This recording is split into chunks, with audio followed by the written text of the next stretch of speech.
It's recording.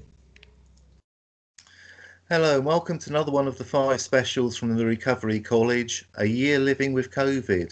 And I'm really pleased to be here today with Sarah. It's great Hello. meeting you at last. How are you doing? I'm doing fine, thank you. It's good to talk to you. This is it. Right, here we go. We'll start off with, how do you think this year of COVID has changed you as a person? It's been a really interesting year to be not only when I we went into our first lockdown, I had only been full time with the Recovery College for about 3 weeks, having previously given up 2 or 3 weeks before, also being a dog walker and a swimming teacher.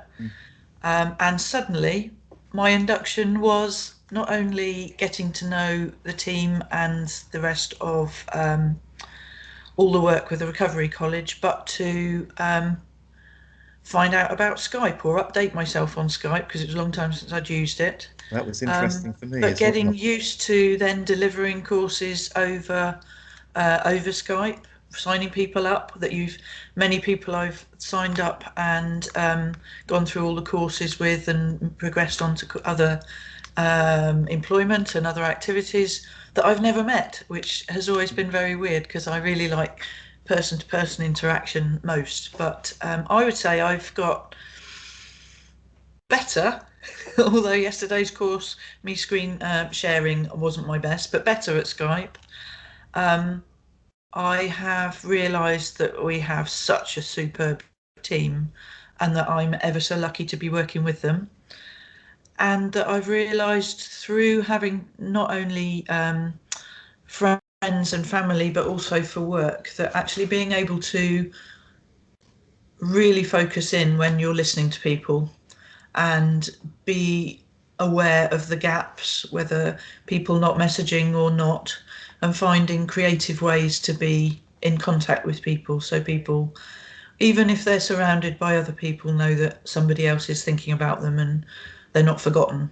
And I think it's something I've always had, but it's definitely been honed and something that's come to the forefront through COVID. Mhm. And it's Now, shown me that I have the most spectacular friends and family and work colleagues. I know there are some really good people out there. I'll tell you what, the atmosphere at the Recovery College really is unbeatable. I've never known, such a friendly atmosphere from everybody. It's Yeah. just an amazing feeling to be here. But now the question which is really closest to my heart, as someone who suffers from anxiety, and the reason I came to Recovery College in the first place, during COVID and what's gone on over the last year, have you seen an increase in people suffering from anxiety and stress? I would say it's been really interesting that for some people that I was working with before we actually went into lockdown, there was a level of relief in my caseload of people, of students, because lockdown meant that they didn't have to push the boundaries to go out, Hmm. and that they were in their safety and comfort zone. And for that period, it felt that their anxiety in some ways, only some ways, went down. But with those people, when there were the easing of lockdowns, that was when the anxiety was really increasing significantly. But it wasn't purely the COVID worry. It was their already existing worry about social interaction, going on public transport. Will I do something wrong? Overthinking and forward thinking Hmm. worries, which was actually then people who'd been fairly stable through the first lockdown.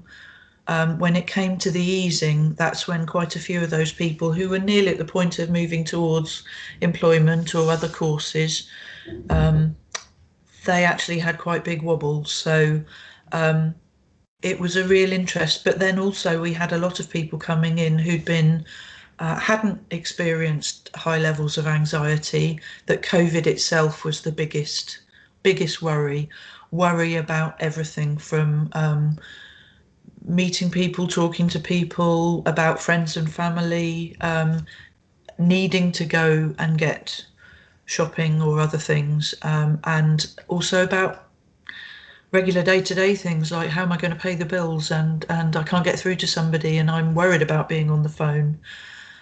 So it was a sort of a difference depending on people who were quite happy to be at home and those people who were making an adjustment to being at home. But that was just on my caseload. So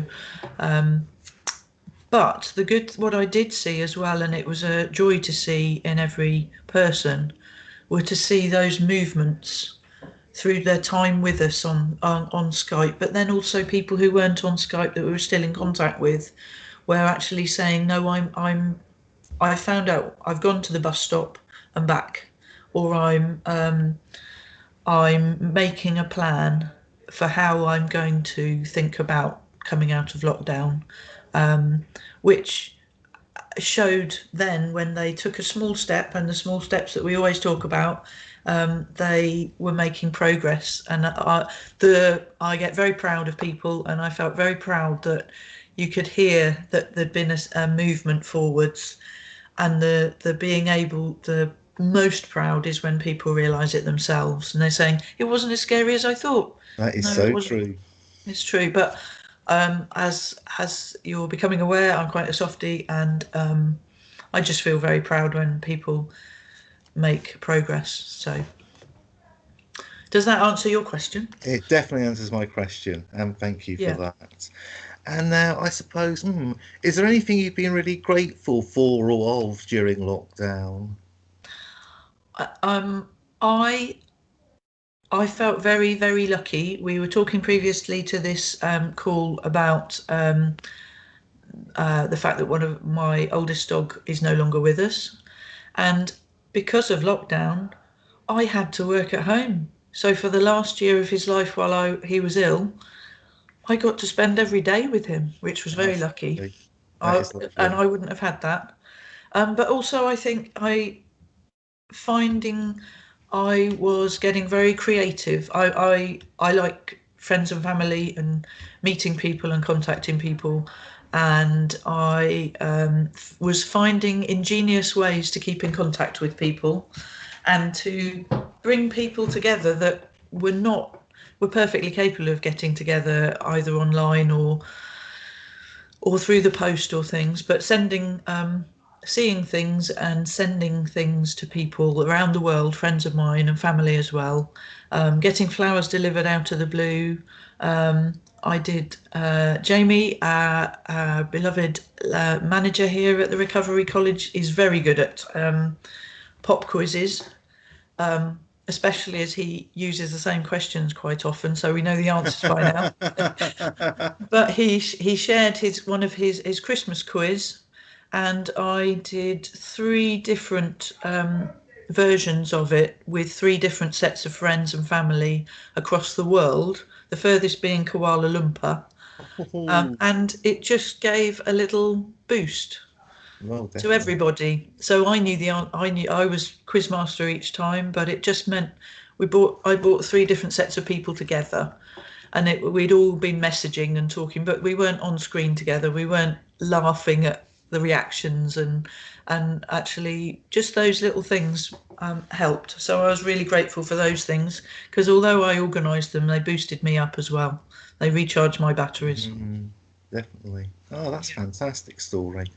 And to finish off with, so we always like to finish off with a positive here at the Recovery College. Now that everything and lockdown is easing, etc., what are you really looking forward to most?